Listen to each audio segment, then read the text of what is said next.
Welcome to Africa in Harlem, live from the village of Harlem. Today's guest is Arva Rice. She is the president and CEO of the New York Urban League. The Small Business Administration is no longer accepting applications for the Paycheck Protection Program and the Emergency Disaster Loan. Did you see that coming? We were warned that there was a finite amount of monies that were going to be in the pool, and that we were encouraged to apply as quickly as possible. As you know, the provisions allowed for small businesses as well as churches and nonprofits to make use of this legislation and these monies. So we were told to apply quickly. But when you let me know this morning that the money had expired, I was indeed not pleased to hear that, and have spent much of the day in contact with Congressman Espaillat's office, in contact with Schumer's office. We have been told that there's going to be a CARES Act 2. When they put together CARES 1, they knew that there was more support that would be needed. I figured that support would come down in the next couple of weeks. Obviously, it's here and it's right now. And one of the things that you and I spoke about was the fact that even with the first round of funds, people who had existing relationships with their bankers were able to take in their applications and get to the front of the line. Well, you know that for our businesses, we are not the ones with existing relationships with banks. We are not the ones who are put to the front of the line. And so if more money is going to be available, we want to make sure that it is distributed equitably to individuals and it really reaches our communities. What are some of the challenges that you've heard? The story of the COVID-19 virus obviously is the story of a pandemic that has reached epic proportions, but it's also the story of inequality in America. It's a story particularly of inequality in New York City. From the very beginning, there were those who could get tests and those who couldn't. Right? There are people that are able to take their tablets and be able to go home and be able to take their virtual learning very virtually, right? And then there's those who don't have connections in their homes and don't have hardware and don't have a quiet corner to study. And so this inequity is just underscored in the payroll protection program.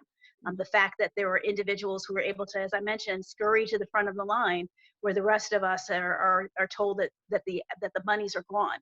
So I think that it's important and imperative that we make sure that individuals know that when it comes to the African American small business owner, first of all, if they're going to hire somebody, they're usually going to hire somebody who's another person of color. Sometimes they'll hire people who are part of the criminal justice system in a way that other traditional businesses will not. And so they're entrepreneurs, they're innovators, they're the people who help to make our communities run. And so if we don't support them, we're going to literally see our communities crumble. You said that you spend a lot of time talking to different people, different congressmen, including Espaillat, who's representing Central Harlem. So what did they tell you? How soon would we see this part 2? Yeah, I do not have a concrete timeline. Basically, I have been voicing the concerns of the community, and if anybody wants to be in contact with me at president@nyul.org, I'll be more than happy to continue to share those concerns. But they're very well aware that the PPP program did have its issues, and so we want to make sure that we're pushing as firmly as possible in order to make sure that reauthorization and additional funds are part of CARES 2. We have no idea how long we're going to be sheltered in place, or as our governor says, New York on pause, right? So as a result of that, we don't know if $20 is enough, if $200 is enough, if $400 is enough, because we don't know how long we're going to be in this position. So it's really important that we continue to have conversations like we're having right now in order that the needs of small business owners are not forgotten.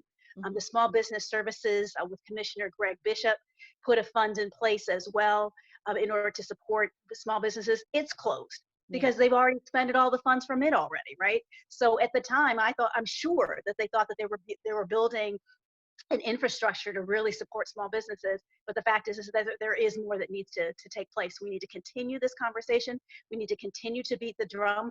And just like African Americans are being hit more by COVID, we've been hit more by lack of access to capital as well. What do you think Black business owners should do to advocate for themselves and, maybe push for this CARE Act to come sooner? Here in Harlem, contact Congressman Espaillat.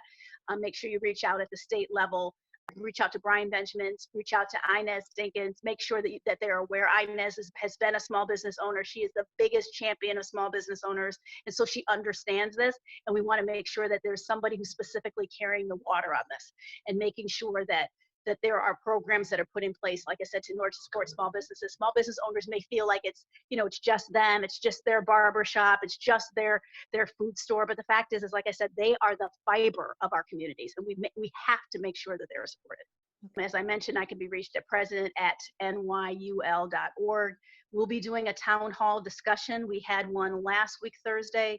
We're going to be doing one next week, Thursday, focusing in on mental health issues and how the African American community is being impacted by that.